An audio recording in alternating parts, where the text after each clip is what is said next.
Are you thinking about saving money by doing a DIY epoxy floor for your garage? Let's break down the real costs and see if it's even worth your consideration. So we've cruised into the big green shed to check out our options. We're going to coat a double car garage.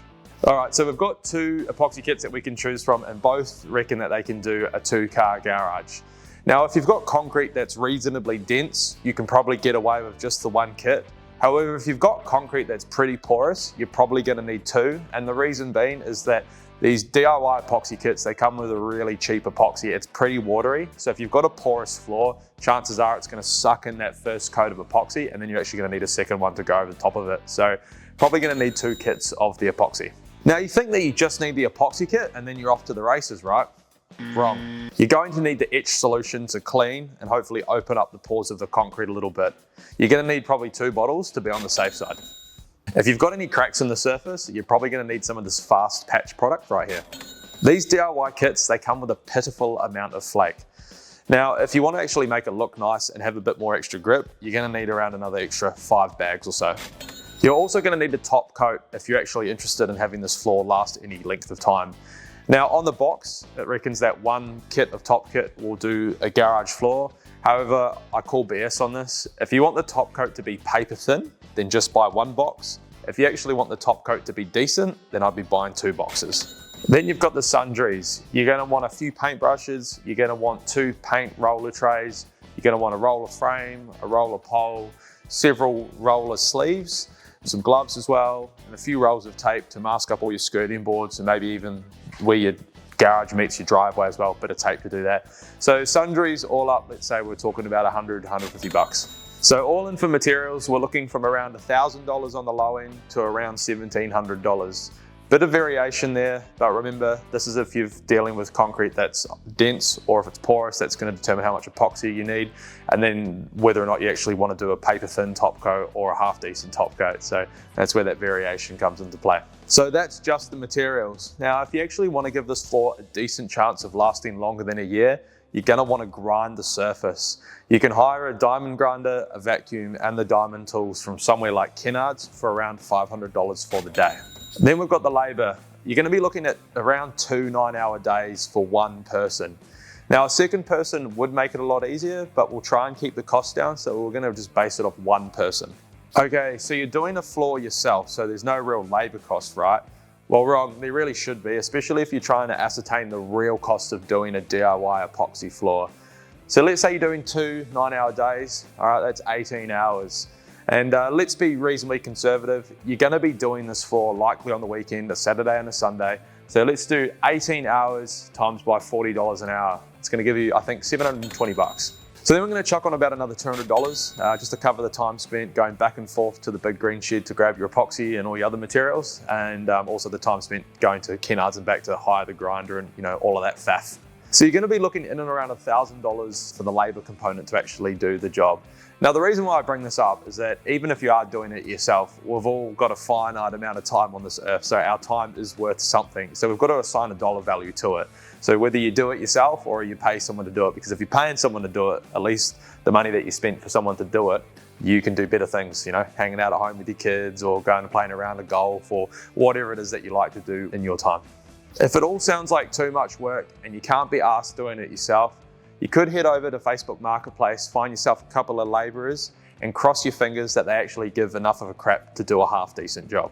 All right, we're almost there. You've done all the running around, you went to Bunnings, you went to Kennards, you got your materials, you got your grinder, you've done the job, whether you did it yourself or you hired a couple of your mates off Facebook Marketplace to do it.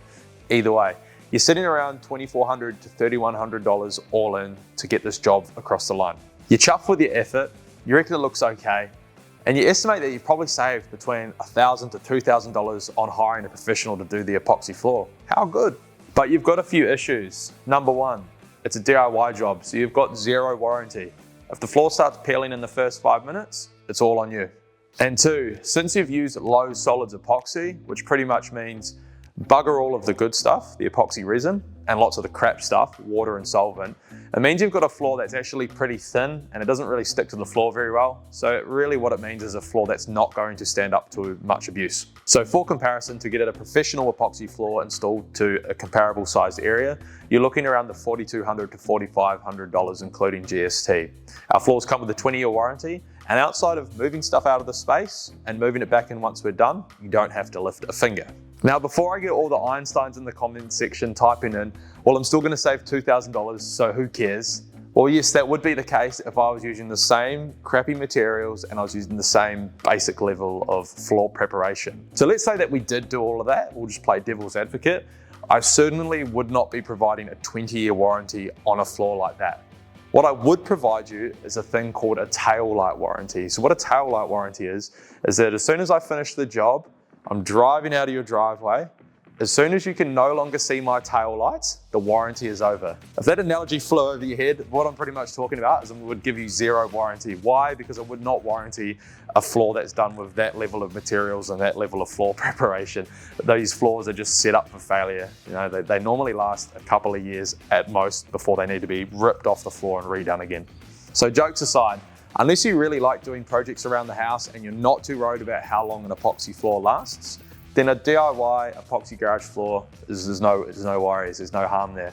However, if you are someone that is looking for something that's reasonably low effort on your behalf, but you're actually looking for a floor that looks great and lasts for decades to come, then you really need to consider a professional epoxy floor. It's the only sort of solution that's actually going to give you what you're after, a long-lasting, good-looking floor. We come across plenty of DIY garage floor attempts. Peeling, flaking, only after a couple years. They look like a real dog's breakfast.